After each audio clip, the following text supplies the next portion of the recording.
bienvenue dans la toute première édition du journal web de l'Overclocking. Bonjour Snow. Bonjour Touf, et bonjour à tous. Sans plus tarder, voici les titres de l'information. Nous démarrerons avec une rétrospective de l'année 2006, marquée par la sortie des corps de duo. Nous aborderons principalement les divers chipsets destinés à ces processeurs. Dans cette émission, vous découvrirez les meilleurs modules mémoire adaptés à vos overclocking, tout en vous dévoilant le meilleur kit actuel. Nvidia ne s'est pas seulement contenté de sortir une nouvelle gamme de chipsets, la firme Caméléon a proposé le premier GPU grand public compatible DirectX 10. Pour cette première, Crotal, un overclocker suédois reconnu, répondra à vos questions dans une interview vidéo. Pour finir, nous vous dévoilerons les raisons qui nous ont poussés à réaliser cette édition.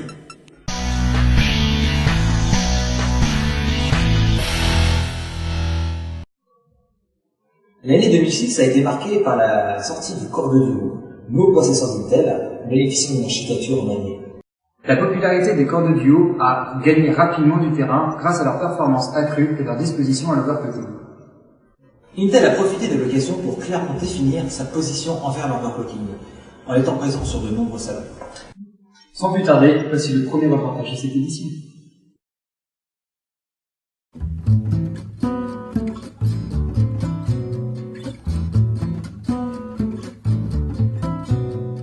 Lors de sa sortie, Intel a clairement joué sur le plan de l'overclocking pour propulser la cote de son prochain processeur.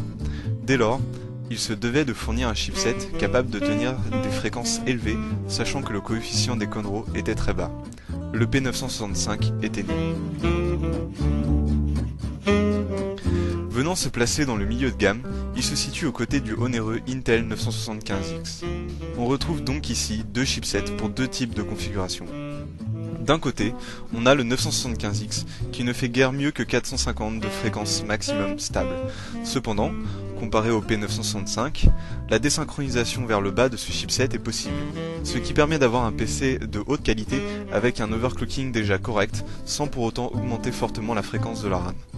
Ce chipset est donc plutôt prévu pour une configuration avec un gros processeur pour ne pas avoir à beaucoup pousser le FSB.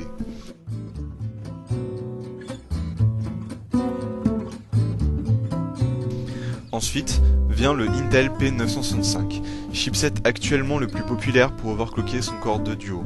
Capable de dépasser les 600 MHz dans certains cas, régulièrement plus de 500, il est malheureusement amputé de la désynchronisation négative.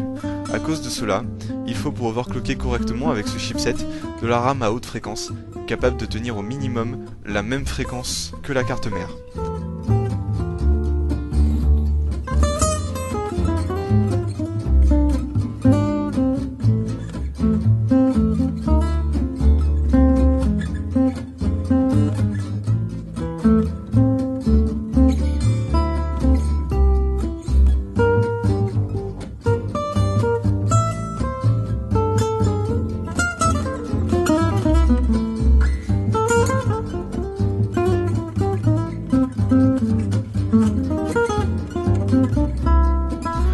Concernant le 975X et le P965, aujourd'hui, la marque Asus règne en maître, notamment avec la P5B Deluxe, qui est LA carte pour overclocker son Conroe. Malgré de nombreux défauts de tension notamment, elle n'en reste pas moins celle qui permet les meilleurs FSB. Du côté du 975X, c'est le même constat. La P5WDH Deluxe est très bonne et remporte un franc succès. Mais, aujourd'hui, certaines marques ne l'entendent pas de cette façon. Ainsi, des marques comme Habit ou Biostar sont aujourd'hui en plein essor avec des modèles excellents, capables de rivaliser avec Asus.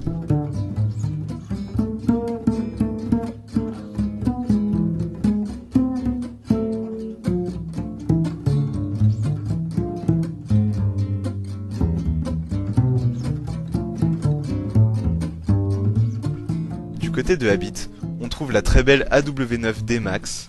Architecturée sur un 975X, elle détient actuellement la fréquence maximale avec ce chipset, avec plus de 550 de FSB. Et chez l'outsider Biostar, la T-Force P965 Deluxe, qui admet elle aussi de très hautes fréquences, remporte un très franc succès auprès des overclockers. Cependant, Intel ne fait pas tout. Il existe en effet d'autres chipsets venant de constructeurs concurrents. On retrouve notamment Nvidia, très présent dans le haut de gamme avec son excellent Enforce 680i.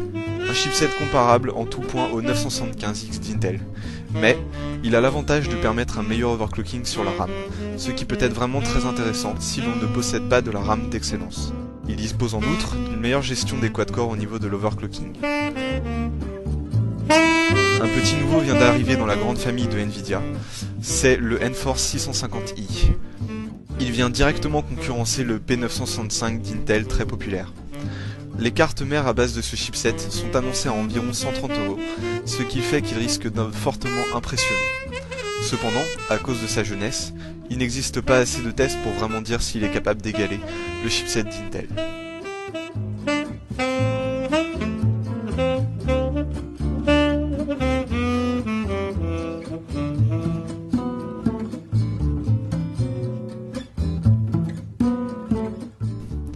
Ati n'est cependant pas en reste aussi, avec son tout nouveau RD600 prometteur. Il va cependant devoir faire ses preuves face au 975X et autres Enforce 680i, déjà très performants.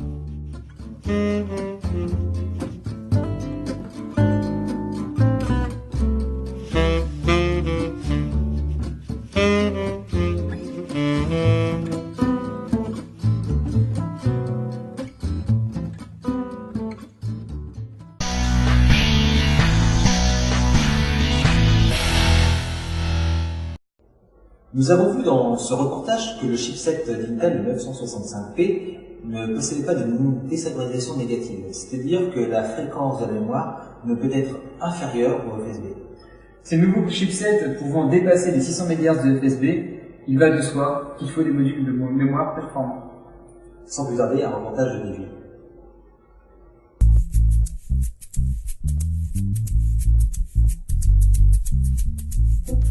Actuellement, avec l'Intel P965, il est très important pour garantir un bon overclocking de posséder un bon kit de RAM. On voit apparaître ici et là des kits certifiés par les fabricants à plus de 550 MHz. La raison est simple, les Conros sont tout simplement capables d'atteindre ces fréquences de FSB. Et vu que le P965 ne dispose pas de désynchronisation négative, il faut un kit capable de tenir la même fréquence que la carte mère. On distingue aujourd'hui deux types de puces capables d'atteindre de très hautes fréquences. Tout d'abord, on trouve la société Elpida, une marque assez peu connue en raison de la trop grande fluctuation dans la qualité de ses puces en overclocking. Elle reste cependant capable de dépasser les 400 MHz dans de nombreux cas.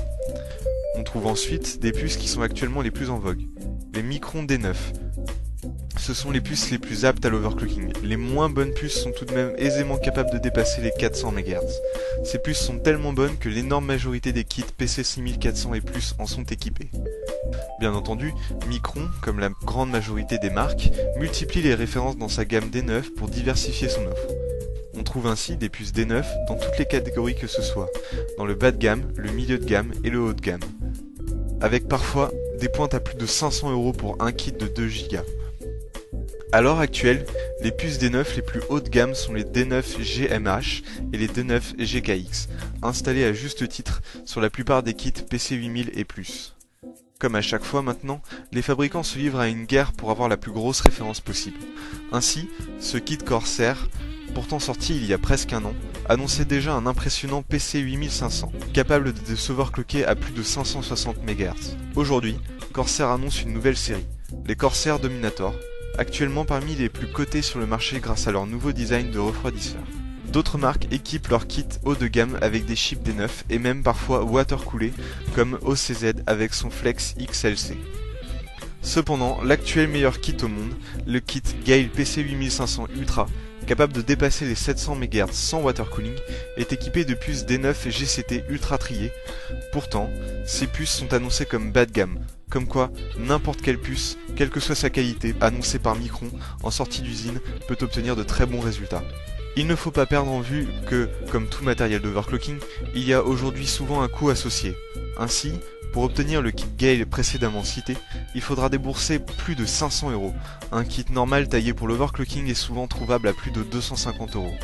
L'overclocking n'est donc toujours pas une pratique gratuite, sauf peut-être pour Micron qui avec son kit Valuram PC 4200 CAS 44412 installe souvent de la D9. Bref, la D9 est partout et pour tout le monde.